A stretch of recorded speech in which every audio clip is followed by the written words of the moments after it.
This is it, the big one, of the original Future trilogy and the Ratchet Clank game that I have spent the most hours on. And this might be the biggest mistake I'll ever end up making while making these videos. Today's subject is Ratchet Clank Future, A Crack in Time, originally pitched as clock blockers. Haha, funny innuendo there, Insomniac. It was released for the PlayStation 3 in fall of 2009. This was actually, I believe, the very first game in the Future saga that I have ever played. Then I went to Tools. So, for this special edition of Trash or Treasure, what category does A Crack in Time fall into? Let's find out. So the story of A Crack in Time takes place after Quest for Booty, with Clank still being in the clutches of Dr. Nefarious. The Zoni told Nefarious that this place called the Orvis Chamber is for Clank only, who the Zoni refer to as Sire. Nefarious gets more salty than an average Smash player and unleashes the hypersonic brainwave scrambler, and it basically laid waste to the Great Clock. And also Clank woke up from his sleep and we start the game as Clank. Ballsy move there, Insomniac, given your track record.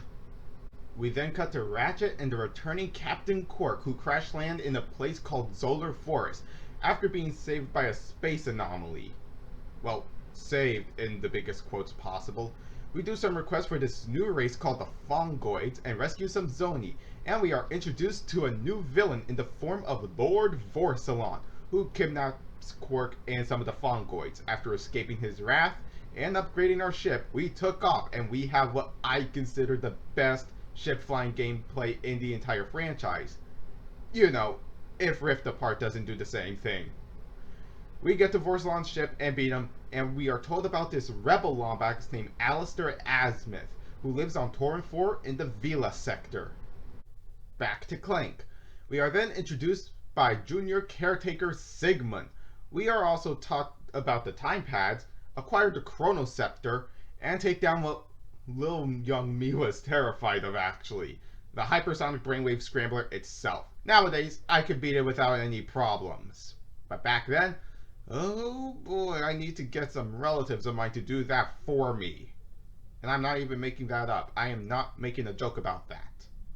We get to Torren 4 and meet Azimuth and acquire the hover boots, basically our replacement for gliding since, you know, Clank isn't with us. We then head to Axiom City and fight something called the VX-99 and head to the Korthos sector.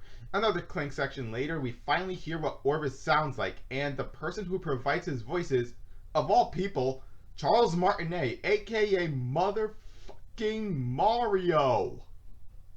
The fuck? Like, when I looked this up, my mind was blown when I learned that Mario himself voices Orvis. What? We get to the Korthos sector and we are introduced to our three Valkyries, Cassiopeia, Karina, and Libra, with Libra being the first Valkyrie we fight in a dogfight style. We beat her and head to planet Lumos to join Azimuth, where he tells us why he isn't with the other Lombaxes from Tools. We are also introduced to the Ogorian Battleplex, basically our battle arena, to rescue Quark. No, this isn't optional in case you are wondering, unfortunately. We then help the Vullards fend off the Ogorian warriors on Lumos, and take out Hydra tanks and find an obsidian eye to contact Clank this time, who tells us to head to planet Xanathar. We get to Xanathar, do some time traveling, and confront Nefarious, who is interrogating Orvis, but Ratchet was just a bit too slow. We also rescued Azimuth after he got captured by Vorsalon. After escaping, we head off to the Bernilius sector this time. One Clank section later, Clank gets captured by Lawrence of all people. We arrive in Bernilius and take out Karina and head to planet Vapedia, aka the home turf of the Valkyries. We blast through them and get to Cassiopeia. After being her, we are finally reunited with Clank. We then head to the Nefarious space station and destroy the real Nefarious' fleet via holo disguise. We then get yeeted to planet Gimmick, or Gimliak, whatever you want to call it, which is home in the Corvus sector, which is the final sector in the game, but we don't visit there that often. And do some more time traveling and get back to Nefarious, which ends with an Azimuth Ex Machina pretty much. Everyone then rendezvous at the Great Clock while Ratchet and Clank are giving their farewells. Azimuth, wanting to use the clock to save the Lombaxes, gets hella salty with Ratchet pretty much abandoning his plan, and Azimuth was all like, well, can't have that, and kills Ratchet. Ratchet dies! Clank then gets to the Orvis chamber before the psychopathic prick and rewinds time back when Ratchet gets killed and practically saves Ratchet's skin pretty much. Ratchet and Clank then race Azimuth to the Orvis chamber before Azimuth could create a crack in time. Ayy! After kicking his furry ass, he sees the errors of his mistake and sacrifices himself to save the universe, which takes his life. After fixing up practically everything, Clank makes the conclusion to still be with Ratchet, and the two set off to their next adventure, thus ending A Crack in Time. And the story? I say this is the best one in terms of story. Not only does it introduce what I consider the darkest concept in the series with the death of Ratchet, and Azimuth willing to sacrifice his own life to save the universe. Overall, the story is pretty damn good if you ask me. But is the gameplay still good? The gameplay of A Crack in Time follows the same principles of the others, but with some of its own unique forms of gameplay. I already touched on the semi-open world style of the ship flying, which still hasn't been replicated in the series. Please let Reptapar have that, Insomniac, because that's pretty damn fun to do. Speaking of the ship, we also have these mini-boss space fights, where we have to destroy a certain number of ships to disable the shields. Or if you put hundreds of hours into the game, you could just trigger the fight, run, return but slowly, and fire your missiles. We also have the optional final encounter with Lord Vorsalon once we have collected all 40 Zoni. We fight him in the Corvus sector and we kill him by stepping on his head. That has honestly gotta be the most gruesome way to kill a boss in this franchise. As a reward for vanquishing Vorsalon, we gained access to the Insomniac Museum, where we can explore all of the cut content of what was once supposed to be in the game. We also have the returning smuggler, and with that, we also have the Rhino 5, and if we do challenge mode, the Omega Rhino 5.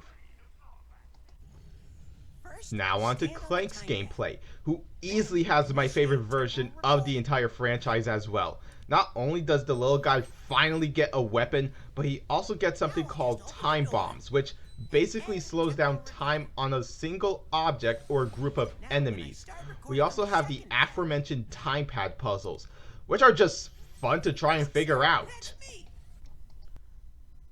Back to the subject of Ratchet and the ship real quick. Not only are the hover boots one of my favorite gadgets in the series, but we also have the Omni Soaker. Basically, it sucks up anything from nectar to oil and water, though it is used sparingly. The ship gameplay also introduces the likes of side quests, which to me are fun to do if you have nothing else to do. Or you could just be like me and just hang out on the sector depots. My personal favorites being the Phylax and the Corvus depot. What are the depots, I hear you asking? Well, not even I know, and I'm pretty sure not even the Ratchet and Clank fandom knows. Okay, there is so much stuff in the gameplay department that it'll just take me forever to cover them all. The OST is somewhat forgettable outside of the title theme and the song that plays whenever you fire the Rhino 5, which is the 1812 Overtune.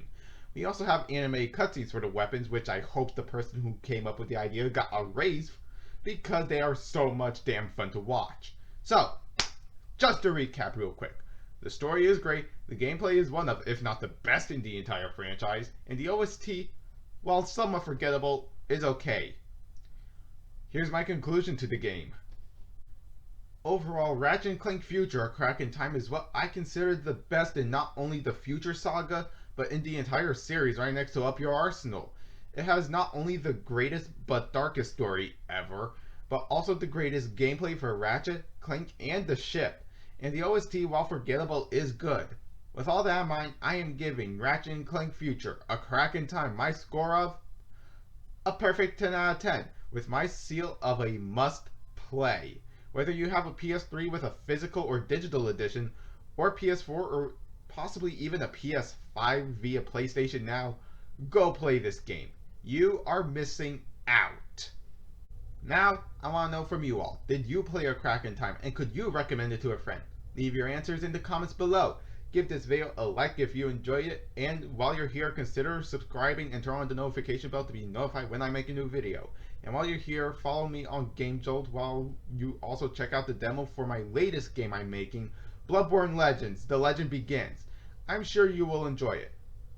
But, until next time, I'm going to do a double whammy review of 2 spin-off games. Those games, of course, being Ratchet Clank All for One and Ratchet Clank Full Frontal Assault.